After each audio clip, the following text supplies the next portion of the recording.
Hello everyone. I wanted to give a quick set of tips for when you're running this Kubernetes starter kit. One, I'm running this on a single node, so just any computer, a VM is fine, a NUC. You can do it on a Raspberry Pi, it'll be a little bit slower, but you can technically do it.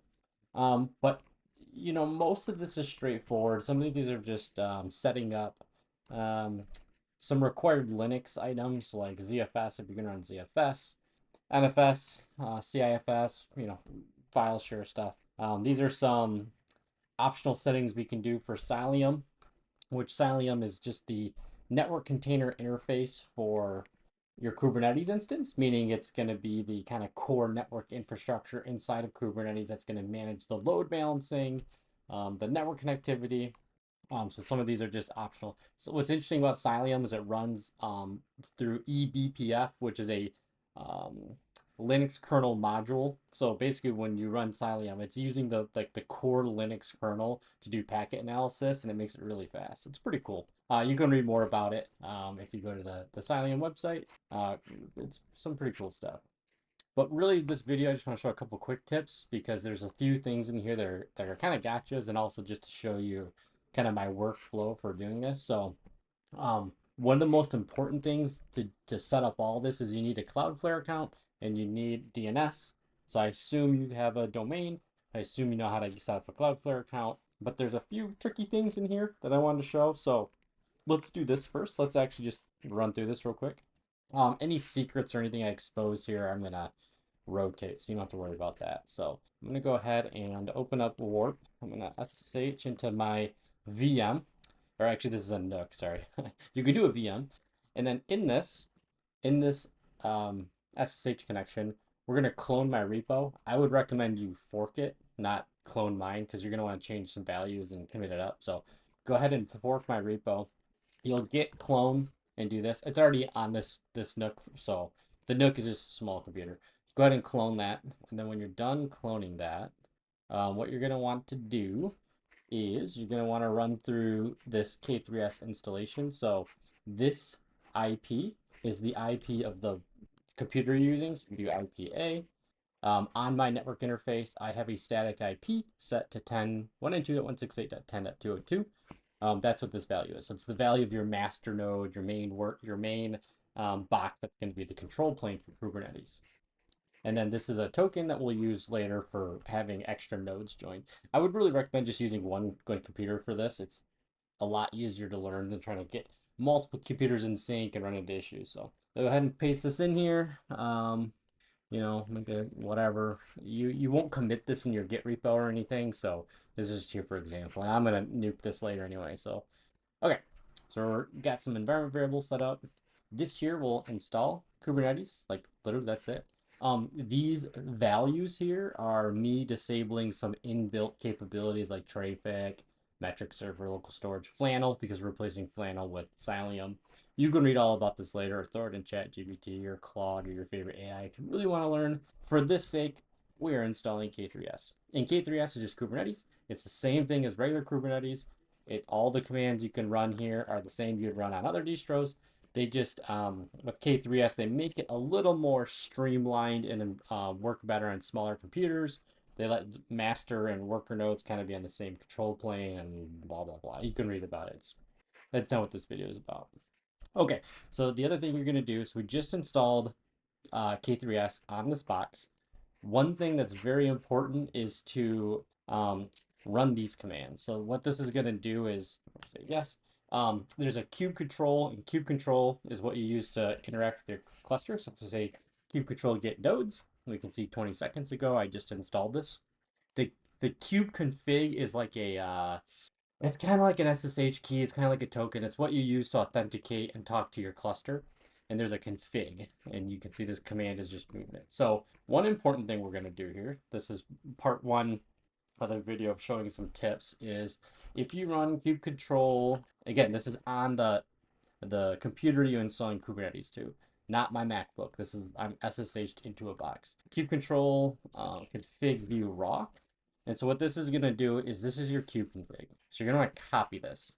Now, I like this tool called Lens.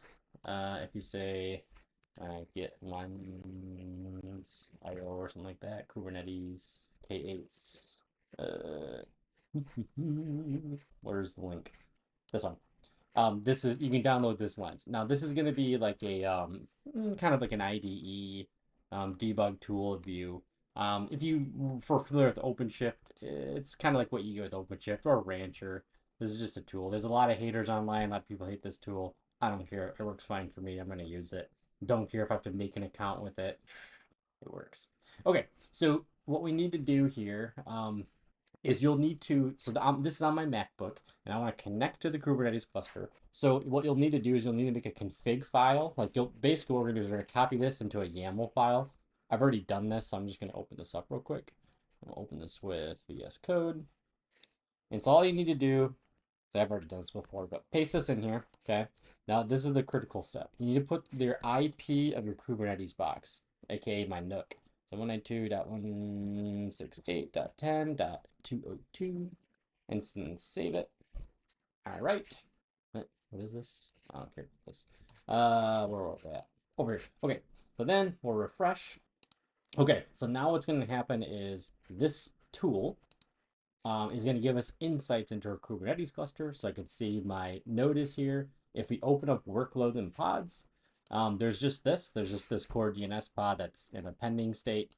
What's nice about this tool is you can click on it, you can open it up, and in here you can kind of see various ways to debug. You can port forward, you can see errors. You can click this button, get logs about why it's mad. This is not working because I still have to install Cilium. So for now, this is how we're going to debug. Now let's go back to this guide. So we just installed Cilium. We're going to skip this. This is for adding nodes later. We just did this step. So basically we took my MacBook and we let it talk to the Kubernetes cluster. So now let's go down to installing Cilium.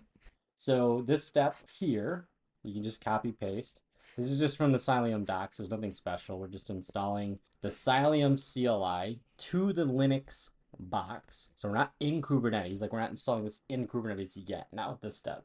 This step is just getting us ready to run this command. Now, what's really important is that you make sure you install Helm. I need to update this guide, but somewhere down here it tells you how to install Helm. Yeah, you can run this script that install Helm. I got to move it up in this guide. So if you're watching this video, so here's what's important. So when we run this command, we're actually gonna run it from the Linux server that you installed Kubernetes in, and inside the root of the repo. Okay, so let me tell you what that means. So if we ls, we're gonna cd into K3s Argo CD starter. So now I'm inside of the repo that I cloned onto the box that's gonna run Kubernetes. Well, it's running Kubernetes right now, but we're gonna install our Git repository. Okay, so we're gonna clone this. I'm sorry, copy this, and we're gonna paste it. Whoops, no, maybe. Oh yeah, okay. This command, it's really important you pay attention. So this is installing the values out of the Cilium folder and infrastructure. So I like to, where's my VS Code? What I like to do is SSH into that box. So I'll say connect to host. This is vanilla x. Whoops. Yeah, at 192.168.10.2. 10.2. What was this? I know I got an SSH key, blah, blah, blah. I'll get to that later. Okay, and whack that. And then what I like to do is open up this on there. So all I'm doing is I'm opening up a remote connection from my MacBook to the NUC so I can see the Git repository on the box, because these commands are going to run from the box and then install them into the Kubernetes cluster.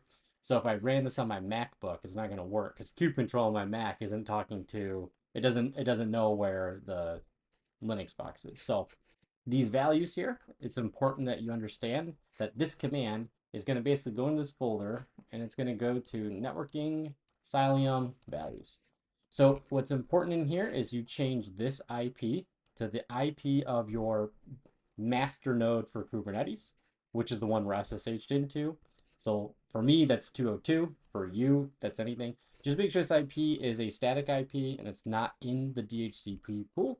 Because what's going to happen is with Cilium, it's our kind of core networking layer. It has a lot of features. When we need to expose a service over a specific IP or a specific port, or when you do anything with like the 192 address, you need to declare it. So in this example here, I'm basically saying, hey, and you'll understand later on and when you get this set up, but there are 192.168.10.17 to 30 are available ranges that Cilium can use for its load balancer to expose the cluster to the outside world. And I have these outside of my DHCP range on my router, meaning my router doesn't start giving out IP addresses until like 10.50, so that these will never get assigned. Because sometimes, like if a printer comes online or another computer, they'll like steal an IP and then your services won't work, and you'll have to debug it for a while to figure out like why isn't this working? And it's like, oh, this printer took an IP of a hosted service I had. So you'll want to check these values. Oh, this is really important too. This interface here in this L2 policy, this IP is, or this interface is not going to be the same for everyone. So if you type in IPA, so my NIC, like the network address or the network port on my NUC on Linux is bound to this. It's not going to, this could be the same for you, it could not be. So you have to copy this. I know you can do like wildcards in here, and I swear this used to work without ever defining this, but last time I went through this, I had a bunch of issues and this was the solve. So make sure you're checking that out. Okay, so what we'll do now is we'll come back here and we're gonna be ready to run this. So this just sets up adds the Cilium Helm repo, and then these are the commands we need. So I can just one-shot this. Again, you're gonna fork my repo, you're gonna clone it, and then inside the root of the folder, you're gonna run this. The replicas one is very important. That's saying I only have one unit that I want this to be replicated on. If you don't do this, what it'll try to do is I think it'll try to go to 2 or 3, and then Cilium won't like fully install because it's expecting like a couple more computers in the Kubernetes cluster to get installed on, and then it just like gets stuck. So I set this to 1 to say, hey, there's only one box. That's all you need. Okay, so cool thing is if we go back to our lens tool that we're connected to, we can actually see Cilium starting to install. So there's a couple things it comes with. This is some debugging tools, but like this is generally the core. It's gonna take a few minutes to install. On a Raspberry Pi, it takes longer. If it does get stuck, like let's say you come back in 5-10 minutes and it's just completely stuck in pending, sometimes I'll just hit this and I'll hit delete and just delete all the pods and just get them to restart. There's pretty much no harm in deleting a pod. Doesn't really delete data. It'll come back to life. So sometimes it gets stuck. You can do that. So like see this is popping up. This is normal for Cilium. It goes through a few iterations before, but what's cool about this tool is you can see why something's not deployed. It's like, oh, it's not serving anything. Meaning like this thing isn't fully deployed. So like whatever this is trying to connect to, its dependency, oh, just went away. Its dependency wasn't ready. So you can see your pods here, which is pretty cool. This Hubble UI is part of Cilium for debugging. What's cool about Lens is if you want to just see what's going on, like you just want to port forward and like see if this is working before you actually set up hosting and all that, just hit forward, hit start. You'll see it in the browser. And now this isn't like you wouldn't host this on the network this way. Like if you're setting up Plex or Jellyfin or some app you wanted to host at home, Notion alternative, you wouldn't do this to actually host. This is just for like debugging, try to see what's going on, see if the app's running. You can stop it. All right, I want to show a few more things that are tricky with this, but most of this is plug and play. But let me show you a few more things. So we've installed Cilium, we've installed K3s. I want to show you a little bit about the Cloudflared side. That's a little tricky. So when you're in here, there's a few things you need to do. So if you come to Cloudflare, I think if you hit account home, and then you go down to, gotta remember where it's at. Oh, you have to pick your domain first. So this is my domain. And I think you gotta hit down here, go down to get your API token. That's what it is. There's a bunch of guides online about how to set up Cloudflare with Docker, Kubernetes. If you really get stuck, you could probably watch that. But for the purpose of this video and the purpose of following my guide, I just want to explain like what exactly this is doing. So when you come in here, you're gonna hit create token. You're gonna hit use this template, and then this one's pre-made for you, so you're good. You're gonna hit zone. I believe it's zone again, and then it's read. And then when it says zone, I have two domains. One's like a prod and lab. You can say specific zone, and you'll select the domain you're making this for. We basically are making an API token to Cloudflared for Cert Manager to get HTTPS certificates, and to actually I think it's just for Cert Manager. And then you'll hit create, and you'll get a token. Save that, write it down. You'll need it later. The other half of this, right? So that gets you this DNS token. The other half of this is installing Cloudflared. So you're just going to install Cloudflare with this command on Linux. You're going to run this command, Cloudflare tunnel login. The browser will pop up, log in, accept, blah, blah, blah, do all that stuff. So these commands, right, these are pretty important. So when you do Cloudflare tunnel create, you're going to create a tunnel, a Cloudflare tunnel on Linux. Now, this isn't going to be in the cluster yet. It's going to eventually run in the cluster, but we're doing this step first. As I said, it's first time only, because we need to generate the Cloudflared tunnel credentials, which lets you like basically run the tunnel with the authentication information in your cluster. And it's just a lot easier to just do this step now and save off the credentials. So this tunnel name you need to make up. So it's like a unique value. Like it could be called K3s. It could be called, I called mine like K3s Nook. It doesn't matter. Just remember what you put here and write it down.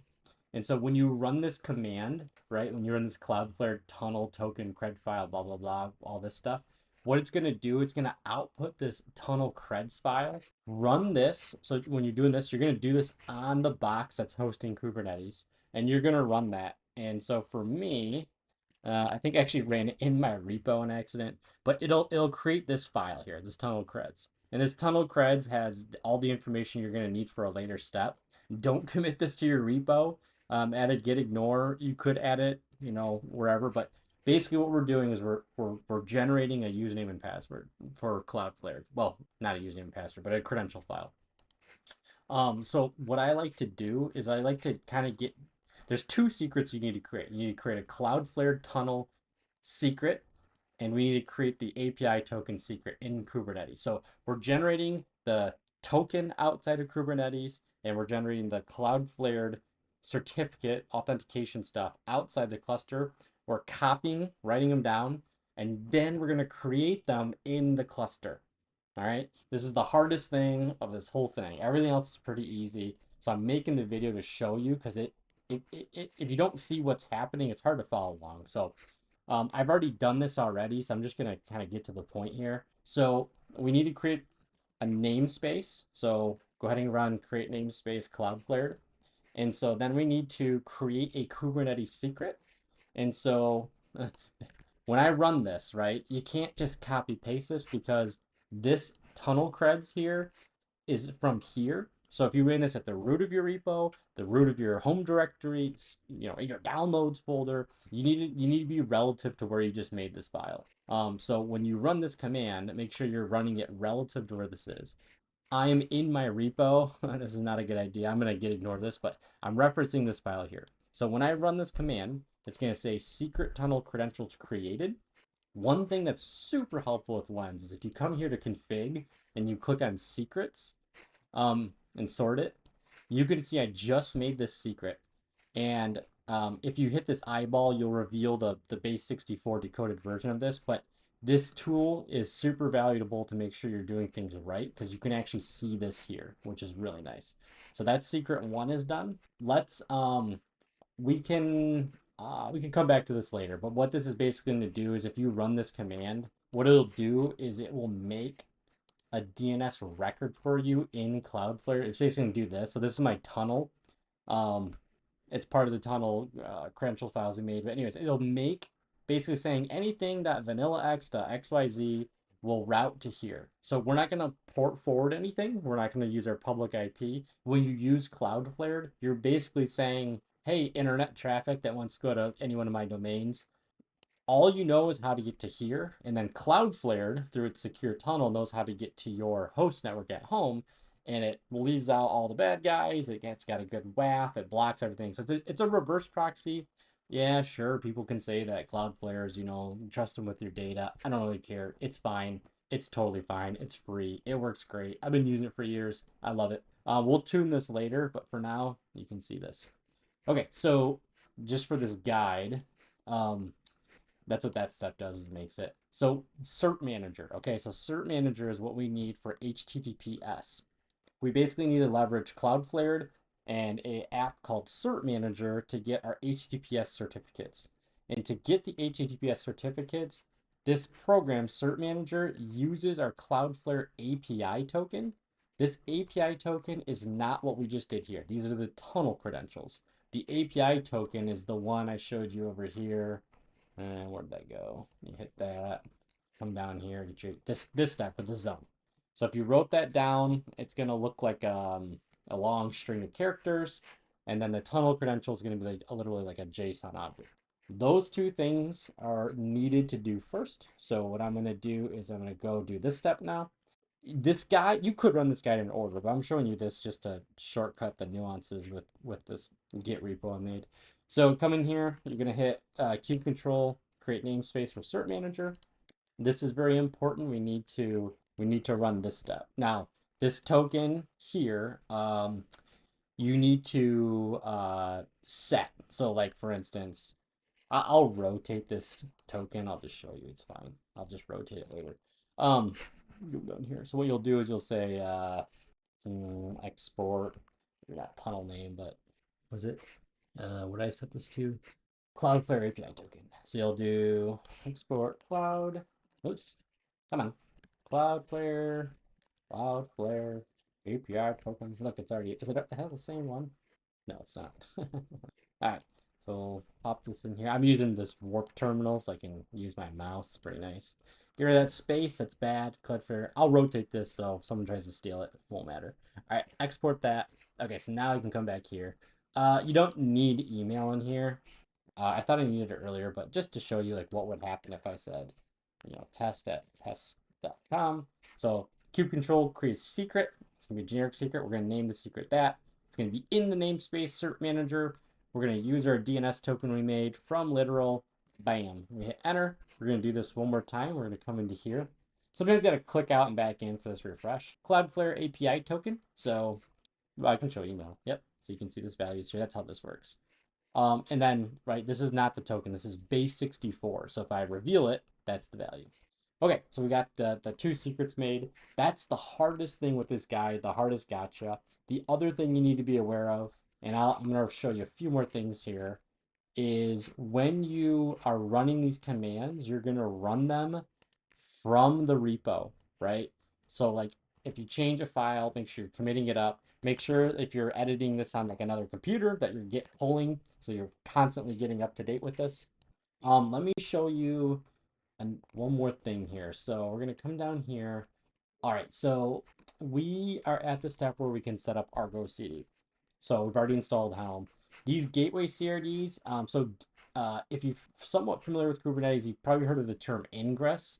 Ingress gives you access into your Kubernetes cluster from the outside. So everything in Kubernetes runs on its own network, like a 10 dot address. It doesn't know anything about the outside world. The outside world doesn't know about that. To expose things, you have to use something called an ingress.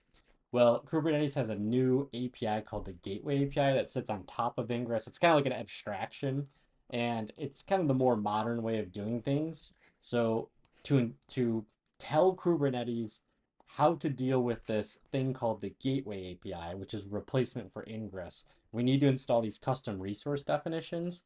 And essentially, when we run this, right, we're kind of extending, like if you think of it like development, we're extending a class like my product extends base product, and I want to add these extra capabilities. That's exactly what these CRDs are doing. We're like extending a class and adding new functionality. What's really cool about Lens, except for this recent build of Lens, if you come down to custom resources here, we're seeing all these new things we just added. So we have Cilium, we have network gateway networking. For whatever reason, I mean, maybe this is why people don't like the tool. You got to disconnect and connect every once in a while to get this thing refreshed. If I come down to custom resources and expand gateway, so every single one of these is not native to Kubernetes. They don't exist in the base Kubernetes install, like an HTTP route, a gateway class. When you install CRDs, you're installing those extensions to the Kubernetes, and you're creating these net new like classes.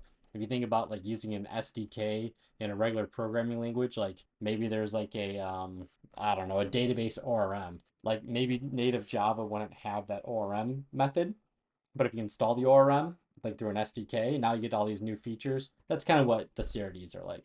Um, we'll run through this Argo CD bootstrap. Come into here. So we're going to create the namespace for Argo CD. So Argo CD, what it does is that anything in the Git repo, it will deploy and make sure your Kubernetes cluster has the data that's in the repo, meaning like if I add a new app and I say I want to add Plex, I push that up to my Git repo, I sync Argo CD. Argo CD looks in my Git repo and says, oh, the cluster doesn't have anything about Plex. I'm going to install Plex now because the Git definition says we need that. So it's just constantly watching what's in your Git repo and putting it in the cluster. You do not need Argo CD or Flux to do Kubernetes. It just prevents you from having to do kube control apply, kube control apply, kube control apply. So these steps here were bootstrapping. So this is one step you need to pause on. So before I run this, let me show you why. So if you come into here, actually, I think this step you don't need to quite pause on yet. No, not yet. I'll actually tell you when to pause. We can run that. This is just a fancy way of saying apply all the files. So when you open up controllers, Argo CD, all this stuff needs to be installed. And so this command, where did everyone? This command is just basically saying like, hey, go in that folder, apply all the files. We enable Helm and customize. You could read more about these commands and throw in GPT or something. All right, Argo CD projects. This is kind of like a, you don't really need this, but like Argo CD is very flexible for enterprises if you need to sort of like multiple teams are going to be in Argo CD, but you want to create divisions like, hey, this team can't access this team, or this team's stuff can't be deployed in these specific namespaces. Projects just kind of let you set up rules, and I don't want to call it RBAC, but sort of organize if you're going to have many teams working in Argo, you want projects. I'm only adding it here for sake of argument. For a home lab, you don't need this, but it's cool to play with. It's cool to practice with. Okay, so when I did these 3 steps here, I should be able to come over to here to workloads and go to pods, and look at that, it's already installed. So Argo CD just got installed, which is really cool. So this tool is really quick. If oops, don't open up cursor. You can do, kube control git pods -n Argo CD, and you can do it this way. CLI is good, you should learn it, but this if you're new, I like Lens. I think it does a great job. Okay, so Argo CD installed. Oh, this is an interesting thing. So with Argo CD, you're gonna hit on server, Argo CD server. You're gonna come down here. You're gonna hit forward. You're gonna hit start, and then you're gonna get this screen. Now you're gonna wonder what the password is. My repo has information about how to set the password, but for now there's always an initial secret. So you can come down to config, secrets, Argo CD initial admin secret. We're gonna hit reveal, right? This is important. You're not gonna copy this one. You're gonna reveal it and copy this one. Okay, you're gonna come in here, paste, sign in. Now we're in Argo CD in a port forwarding mode because we don't have any of the like information set up yet. Service route set up. Okay, come back to here. So if you want to set a password, you can go through all this. We're going to skip monitoring. Probably should up at the end. We already did this. I skipped ahead in this video because I think it's a better way of doing it, but you technically don't have to. You could, because essentially just install all of our apps. We're going to run this step. If you were to run my guide in order, you'd still be fine, but I like to do the secrets, the hard stuff first and get out of the way because everything else is pretty much copy paste. All right, this is where we need to pause. So we already applied the projects. This is the duplicate step. This here is your pause. Pause, pause, pause. Do not apply this yet. What you need to do if you fork this is go to your infrastructure. We can close this, this thing here. So Argo CD has many different ways of deploying apps. I'm using an application set, which basically means a set of apps I want to deploy. An application is literally an Argo CD reserved keyword. So when I say apps, and you read Argo CD docs, you can get really confused really fast. So when I'm gonna deploy like these apps later, like libreddit or homepage dashboard or jellyfin or what's the other one, Plex, right? I'm referring to them as my apps just because the word apps, if you Google, has connotation for Argo CD, which makes this so hard to like wrap your head around. So when we say an app set, we're just saying, hey, Argo CD, you need to change this on your repo, right? So this is gonna be your repo. So this is actually gonna be your repo. What this does is it tells Argo CD what to clone internally and then what to watch changes on. So when you use an app set, you can basically like subdivide your repo and say, okay, For these applications, you can look into these folders. I like to have an infrastructure folder and then like networking, storage, controllers for Argo CD. And then you're saying anything after that is your wildcard. So this is why I said pause, because you need to put your repo in here, not mine. And then the sync wave is just Argo's way of trying to say this comes before this, which comes before this, meaning it tries its best to say the application set gets deployed and then my apps can go. And it's a weird reverse number, so -2 comes before -1. I don't know why they do it that way. Most of this is boilerplate code. So you can read the Argo CD docs, but what's really important here, you can use this. Like all you need to change if you're going to clone mine is just change this part and this part. So these two change to your repo. So when you do that and you change it and you edit it, whether you do it on your Mac or directly on the server, make sure you git push and get it up. And then what you're going to do is come back over to Warp, and in your repo, again, make sure you're like, if like sometimes I'll edit this on my like Windows PC and push it up to Git, and then I'll SSH into this box and I'll forget that I pushed something up, and I'm like, why aren't my changes working? It's because you have to git pull. All right, so we're gonna run this from the root of the repo. This is literally that file I just showed you. We hit enter, and now we've just told Argo CD to make an application set and install all of our infra. And for me, the infra is, well, for this repo actually, is Cert Manager for HTTPS, Cloudflared, so we're actually going to install Cloudflared in the Kubernetes cluster now, the gateways, so all my gateway classes, and that's going to go in. Now, I just said to pause. You need to change all these values. So you need to have a domain. You need to set the domain here. You need to set IP ranges for external. So like you're going to have a gateway class that says, hey, from the outside internet, this is the load balancer IP you can point to. For internal apps that you're never going to expose on the internet, here's an IP. So you will need to set IPs here. So you need to make sure you come in here and do this. One thing, if you just ran this command because you're following along and you're like, oh crap, that's not the right IP. At this stage, I think what I would do is first I would see, you'll probably get errors or something, or maybe not, but I want to show you something real quick. So when we ran this, right, and we'll come back to Argo CD, we can refresh, we'll see this is populating, okay? This is populating because this last command we did, after this point, things will just auto sync. But this is very important because I didn't know this.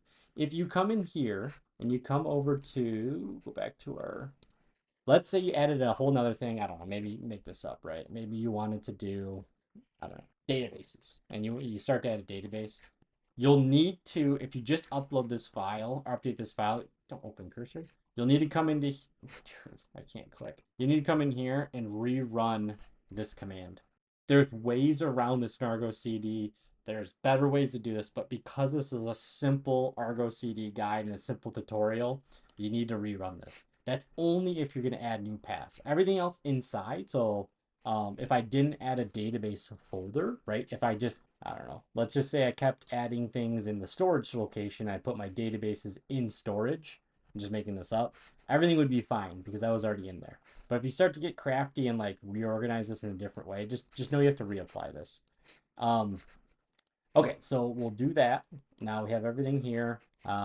Gateway. Okay, so here's something really interesting that you need to pay attention to. So we need to get an HTTPS certificate. And so the cert manager over here is installed, but it likely isn't done. So one thing you got to do is come over here.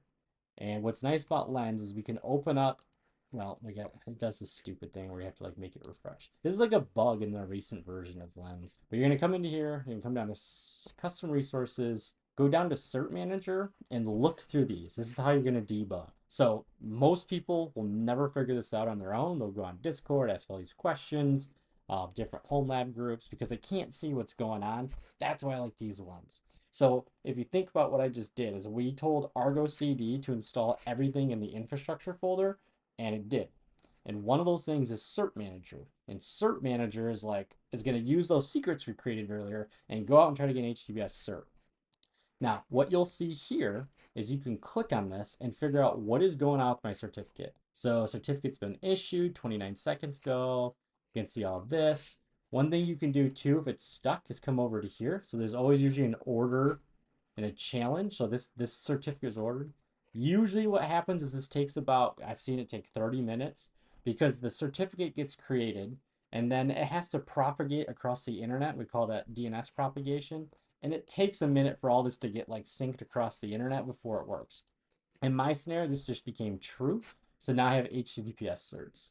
So if you come into here, Argo CD, Gateway's happy now because Gateway, we come into here, you'll have to like really sit down and digest this, but just to see, the Gateway project was waiting on a certificate to be made. Now Argo CD says this is all good. You can sync your apps to get the changes. So we just did the infrastructure. I like to do all of this first before we run this final command here. We're going to come down. I'm not going to do the monitoring. It's pretty heavy. We'll do this one. All right, this one we'll run. So this is the application Appset. So we'll run this. And what this is going to do now is we're going to install a different application set. So if you come down here, my apps, Appset. Now everything in my apps and my apps nested folders is going to get installed. So we're basically creating another application set. And this is saying, hey, go look at this folders and install these things. So we come over to Lens, we come over to workloads and pods. We'll start to see like libreddit, which is like a Reddit clone, Nginx examples. All these things are starting to get deployed. And the last thing we can do is we can test this libreddit. This is probably not going to work because I haven't fully set up. Yeah, bad gateway. This is because I don't fully set up my DNS yet. I'm in Cloudflare. I'm going to cut the video here and I'll show another guide on how to troubleshoot this. Okay, I figured out what's going wrong with the DNS from when I cut the video. Okay, so when you're adding routes to be exposed from the internet, so in this case, libreddit, which we'll see down here, this is my route. So earlier I was talking about ingresses being replaced with HTTP routes. HTTP route is saying, please give access into the Kubernetes cluster at this address. And we're using a kind of type HTTP route, which comes from the gateway CRD we installed earlier. If we open up Lens and we come down to CRDs and we look for gateway and we go down to HTTP route, we can see libreddit, CRX, ProxyTalk, Nginx. And so CRDs, like I said earlier, are like custom classes in a Java or .NET or JavaScript, right? Just like your custom class, it's an extension to Kubernetes, and we can read details here. So we know that my route's created. If I come back here and I go to reddit.vanillx.xyz, it should load. Yep. So this is just a Reddit clone, privacy focused thing. I also included CRX. Oops, that's my other domain. This one on here as well. And so what you have to do is make sure you have your domain name. So what this would look like is a CNAME, libreddit, which points to my root domain. You would save that. Then I have my root domain pointed at this, which is the Cloudflared tunnel. I don't remember now, and I'm not going to keep going back and forth in this video if I needed the wildcard operator here or not. This is technically something.vanillax.xyz is essentially what this is doing. I cannot remember, and for the sake of the video, I'll leave it. You can experiment. I don't think you need it if you have this, but for now, this is fine. Now, there's one more thing I wanted to show you. So these are on the internet, meaning anywhere in the world you can get to this. If you want to host something internal only and not allow access from the outside world, so I think I have homepage.vanillx.xyz. This should load. Yes, so this is on my internal network. If you were on a VPN or something, you wouldn't see this at all because this is only available on my internet. This homepage of vanillx.xyz does not have a Cloudflare record.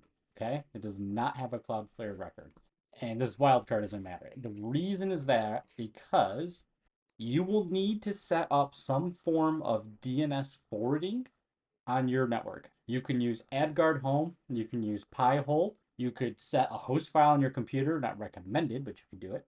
or you need to set some DNS records up in your router. I'm not going to cover this because there's 1,000 ways to do it, and it's so specific to your use case that you're going to have to Google it. But if I were to show you just real quick what that looks like, here I can enter my phone here, connecting my phone. I'll just show you my settings. If I go to my Firewalla, that's why I use Firewalla as my router. And I'm skipping the menus. So I have custom DNS rules set up in Firewalla. And so basically what I did is I said homepage, homepage.vanillax.xyz maps to 192.168.10.21. So only my firewall or my Firewalla router knows how to route this. This does not exist on the internet. If it does, you'll just get it just won't work. It'll get denied.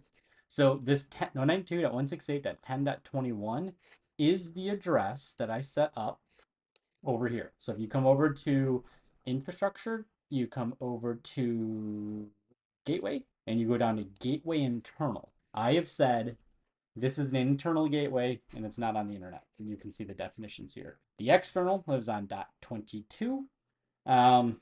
Technically speaking, I don't really need to set an IP here.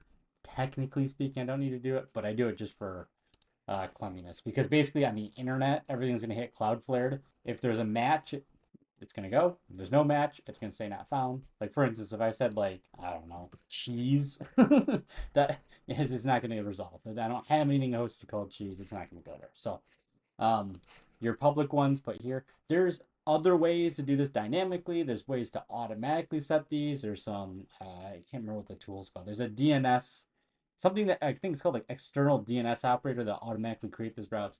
I'm showing you the most basic, kind of skimmed down version, the little bit of a manual way. Everything I've been showing you so far is a little manual because I think it's better to learn this way. And then you can go out and check out other people's projects, other people's YouTubes, and kind of connect the dots. But if people are using too much automation, it's really, really hard to debug what's going on. So this, like I said, this guide I made is what I think is pretty straightforward. Like if I'm not speaking about it, I can kill it and get it back up in about 10 minutes. I'm explaining each step along the way, but that's what this is for. Check it out. Oh, this is my other repo. Oh, if you want like a more in-depth, like I want to go crazy, I want to use an external password manager, I want to do a lot more, then I have this repo, K3s Argo CD Proxmox. The irony is that it's not even running on Proxmox anymore, but whatever. Bunch of docs in here that I wrote to show you just how deep the rabbit hole goes with this stuff of setting it up, right? GPU specific stuff, right? If you want to set up a GPU and use it for like OLAMA, various security mechanisms. What the heck? That's broken. My network setup, right? A little more complicated view of like how my networks. This is my main home lab is on in these docs. I don't have this extensive docs for the starter because this is really meant for you just to kind of get your feet wet with hosting, your feet wet with Argo CD, Cilium, and just get it up and running with the most bare bones, what I think is the most bare bones setup. And everything you learn in this guide will apply to a professional environment, whether that be OpenShift, AKS, AWS's version or whatever. I mean, they'll have different sort of steps, but the general idea of what's going on in here is very applicable. So yeah, check it out. Hopefully this helps. Leave a comment on the video, or I will have links out to some of the Medium posts I've wrote on this subject. So if it helps or you want to ask more questions, and then also there's some Discords you can join if you want to get some more help. So that's it. Take care, everyone.